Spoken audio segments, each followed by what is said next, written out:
6 more rows, boys. Don't grow weary.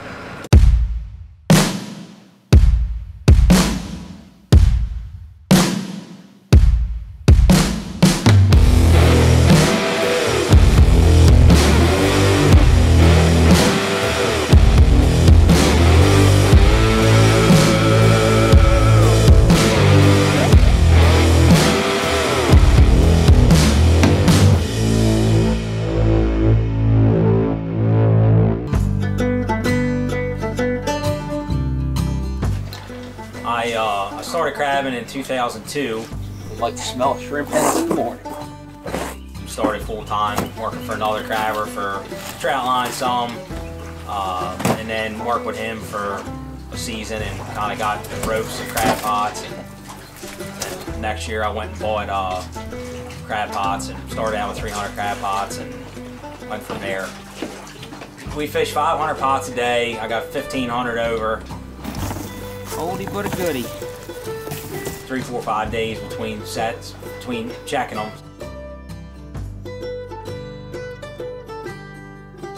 I use a lot of shrimp heads. They work better up here. Clams, we use LY. Probably the 3 baits are the easiest to get. Damn, that's a head there. Big. That's probably like a 5 count. Nice stuff. These are all Chesapeake Bay shrimp too here. Fish with crab season opens in Maryland April 1st and it closes December 15th. Character development here. The unorganized, always late crabber. That's me. This year with the warm winter we had, saltier water, it's looking like there's going to be some crabs up the bay this year. Last year we had all the rain, the crabs went further south. Oh, myself. Woo! Crab from last year was a real pretty crab. Big monster crabs from last year. All the fresh water, that was about the only benefit. We can put around 250 on the boat, go out, drop them off, come back in and pick up 250 more, and we can get 500 out in a day or so. And ideally, I'd like to get about 1,000 overboard and then start fishing, and then the days we fish, we take another 150, 200 a day. The battle I'm at, there's some crabs out in deep water. As soon as this weather breaks, they're gonna run shoal. So if I set out in deep water and catch them for a week, or maybe not even, one or 2 sets, and then I gotta pick everything back up, move it in shoal, or do I set shoal where there's nothing now, I gotta wait on them, you know, it's not my first group, yeah.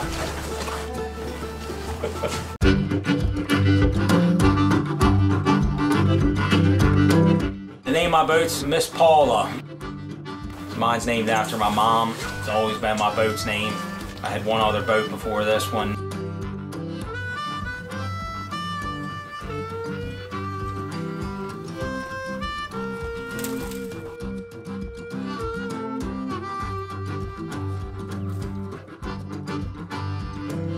Eel warning.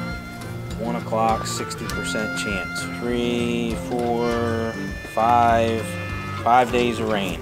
Lovely. Bit of grass and water there, that's good. That's the new one. My new old one. Brand used? Brand used one. The boat was built on Tillman Island.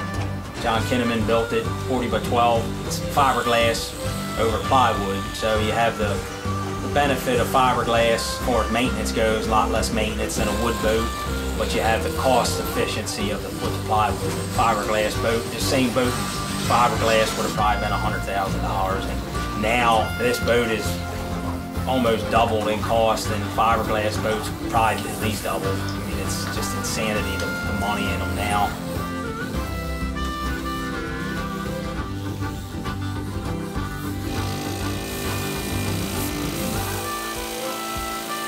I guess for now I'll get started on the flooring.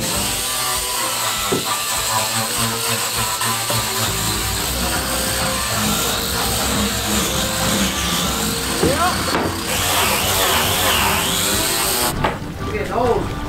Yes, you are.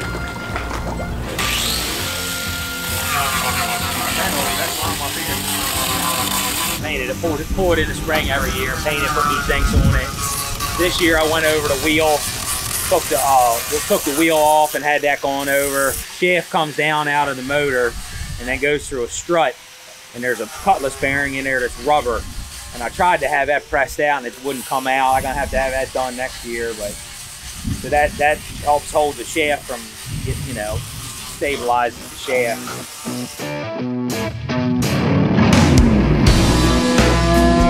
That toolbox has been in there since I don't even know how long, probably since 8 or 9 or something, and I just had a hard time getting rid of it. It's at a place now where it's so rusted out, the drawers don't even open and close, and it's just, probably put that winder on. Hey,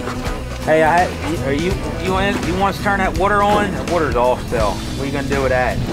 I was gonna squirt the boat down.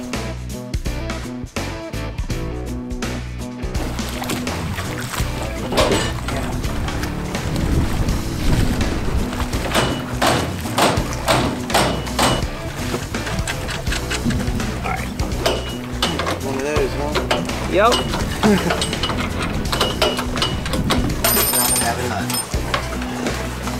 Alright, let's grab them rollers and that paint. Love my crew, love them.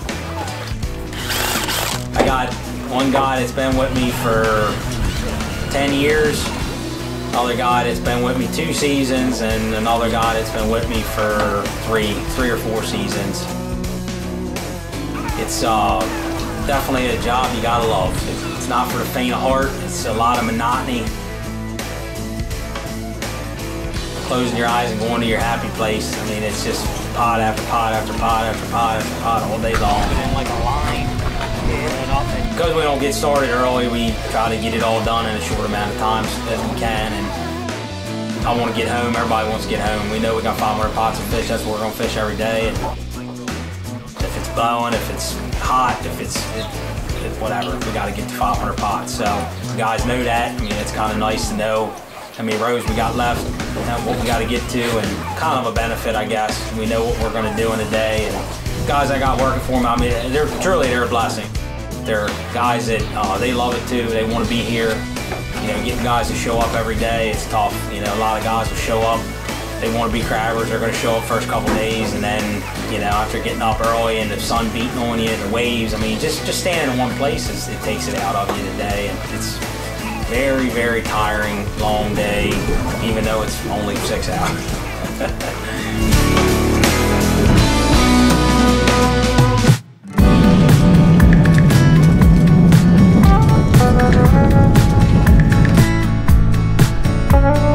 Most of the time it's wind. It all comes down to wind. If it's raining or hot, it doesn't affect us at all as far as going. It just comes down to wind, being able to efficiently work. Because we pour pots on the boat and stack them, you know, it can't be that rough where they're sliding all over the place and it gets dangerous. We gotta work though. I mean, we work right up to the edge. Yeah, we got morale boosters. We got one guy never shuts up. I'd hardly say anything except laugh or tell Chuck Norris jokes. That's how I keep morale up.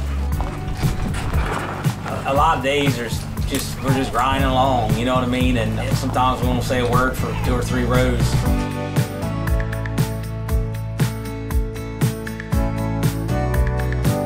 We're up here on it.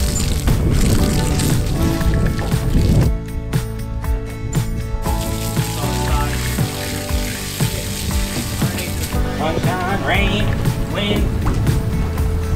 Another one coming right behind you. Over by your house. More coming. Beautiful. I'll go back and load up one more time and then I'll take him home. So. I'm blessed to be able to do really what I love to do, and not to say some days aren't hard or miserable, but there's not a lot of days that I, you know, wish I wasn't going to work.